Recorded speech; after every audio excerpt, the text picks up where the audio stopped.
Bella Ramsey has had quite the 2023. She was in a heart-wrenching project following her and a close friend escaping zombie-like creatures, and she was also in The Last of Us. I want to take a moment to really appreciate the art of stop motion. The effort, time, and of course patience you have to make these movies is insane.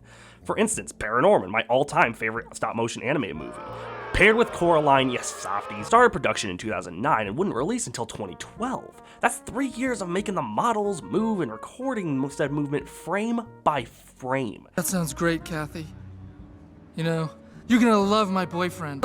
It's often said that you could spend 18 to 24 hours just recording 30 seconds of a stop motion movie. I want that to be known as I go into today's review. I still respect each and every stop motion movie, even the ones I'm not too fond of, like Box Trolls or Missing Link. Even though they lack in other departments, they still make up for the countless hours that are poured into each and every one of these movies. And if you don't know, Chicken Run is a top 10 DreamWorks movie for me.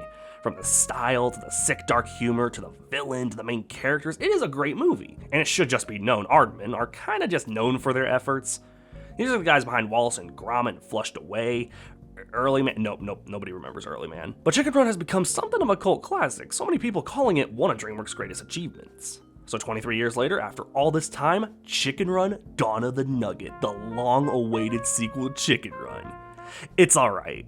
Okay, before y'all boo me, I did enjoy Dawn of the Nugget, but it is nothing compared to the original in my opinion. Yet there are still good things about it, and yet I kinda wish they did other things and maybe took time on, and you know what, let's just roll them.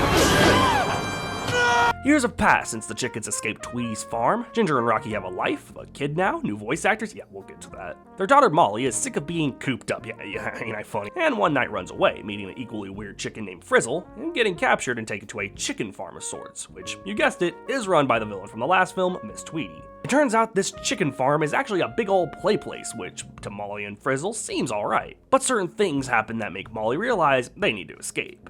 All while that's happening, Ginger, Rocky, and the other chickens from the last film have to break in and save Molly before she's turned into, well, Nuggets. Yeah, the title actually is more clever than you think. The good stuff in this movie surprised me in how it's good rather than it being good itself. The big thing being, I really like this plot. I mean, I hear it and think, oh, it's just the old let's do the first film story and reverse it trick, which is weirdly a thing you see a lot with sequels. But not only is the design of this place really creative, it actually reminded me of some of the designs in Over the Hedge, another DreamWorks movie I enjoy. But the villain plot, despite a repeated villain, which for DreamWorks shouldn't work, is actually really genius. I'm gonna have minor spoilers, so if you don't want the basic villain plot ruined, skip to the following timestamp. With that, don't say I didn't warn you. Anyways, Tweety, alongside her new assistant, have figured out that chickens are much tastier when they're more willing to be processed. So they built this never-ending play place to make the chickens happy, so when they are chosen to be processed, they are happier and such tastier. It's surprisingly really creative, and for not only a sequel, but a DreamWorks sequel to do that, it's actually better than you may think. The film also keeps its dark humor from the first film, which is always welcome in these kids' films. While on the subject of the humor, I always like that Aardman is so simple with his jokes. They're not a company that always has to be in your face and coming at you and loud and obnoxious. Instead, it's the little things that add up to good humor. For instance, this one chicken who always is knitting wool. It doesn't matter what scene she's in, she's always got something with wool in her hands, and it cracked me up most of the movie.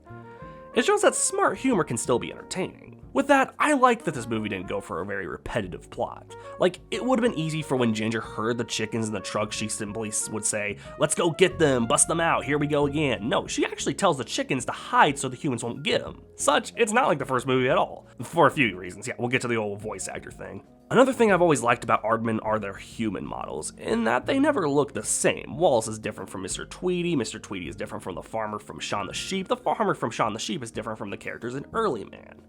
Don't ask me their names, I don't remember. These human models might not look exactly like real humans, but where's the fun in that? Because I recently decided to pitch in for Apple TV Plus, I got a chance to look at the movie Luck, which has absolutely basic human designs. It's actually kind of annoying how basic they are. Here, the characters look unique to the film, and I like that. On top of the modeling here, I also like this little subtlety with the guards of this place, not really talking much. Like how there was little dialogue in Shaun the Sheep, and that's a whole charm. Occasionally they'll have a little line here and there, but it's mostly through grunts and other mouth noises, and I always found that no dialogue thing in Shaun the Sheep to be incredibly charming and unique. So it's nice to see it represented here. Okay, so that's my thoughts on the good stuff. Let's talk about the stuff that not only hinders the film, but to me, hinders it greatly. Let's discuss I do not like Molly. She is very quickly annoying, not because she's voice funny or that she's a brat, but because she is the rebellious youngster who wants to break free from her parents. This is such a boring trope because it's done in all of these movies. And you know she's gonna learn home is where the heart is and nothing will be done differently. I also argue the film is kinda slow at times. Stop motion has one real disadvantage, and that's that the film has to keep moving or just looks like a model is out of place or not really doing anything. It works with some characters like Rocky, who's bouncy and silly, but there's a few scenes with Ginger where I swear it's longer than it needs to be. Maybe I just noticed this with my insanely stupid attention to detail, but it does feel kind of out of place to me. And look, I know this movie wasn't going to repeat Mr. Tweety from the first film, but why couldn't they just repeat Mr. Tweety from the first film? Would it have killed them to do that? He was a highlight. They already repeated Mrs. Tweety. Why not? Another issue is while the plot is great and all, it is pretty cliche, and a big thing I saw with this is while it was a good plot, it still felt like an unnecessary sequel to me. Like, I have seen a lot of these tropes, the rebellious youngster, the brainwashing plot, hell, that's a pretty standard thing.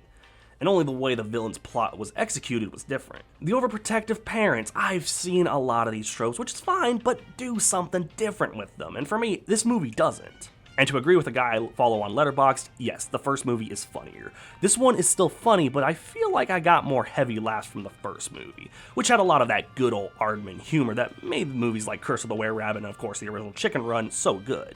I think probably one of my biggest issues is that this was directed by Sam Fell. Yeah, one half of the director duo on Paranorman, the film I literally just called my favorite stop-motion movie. And truly, it's kind of tough that this movie didn't have that same Sam Fell charm. You want to know how I know he can handle Aardman Productions? He did Flushed Away. To put in retrospective, I'd argue the first quarter of this movie is not just good, but it's really good. The animation looks great, it's funny enough, I was digging the admittedly tropey plot. If you want a good point where the movie starts to drop, it's when Molly leaves the island. Up to that point, really good stuff. After that point, I mean there's nothing awful, but definitely kind of weak. Okay, I stalled long enough. It's important to know that instead of Mel Gibson and Julia Sawalha, man, I'm bad with names. Julia Sawalha. Sawalha. Yeah, that. Ginger and Rocky are played by Thandai Newton and Zachary Levi, respectively. And while I don't think Ginger had much of a change, Newton surprisingly captures Sawalha's performance well. It is incredibly distracting with Levi as Rocky, because he sounds nothing like Mel Gibson. I just hear Shazam or any of Levi's other performances. Are you sure you're ready for this? Who are you? Where am I? What's going on? Ouch!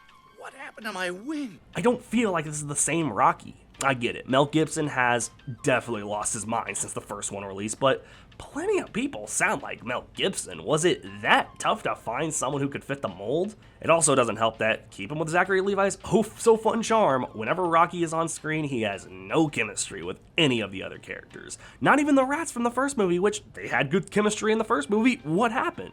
I guess that brings me to my last real issue with this movie. Rocky is kind of sidelined. For being such an interesting character, I kind of wish he was in it longer. I could bear the big difference with Levi's voice if he had funnier stuff to say or was, in this case, in it longer.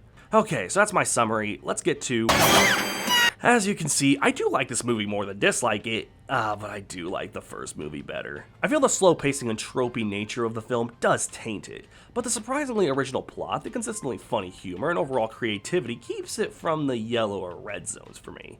I do think this is a good movie, but it's far from the first movie, and in terms, that's not a bad thing at all, but it is kind of disappointing for us to wait this long, and then it's just kind of okay in my opinion.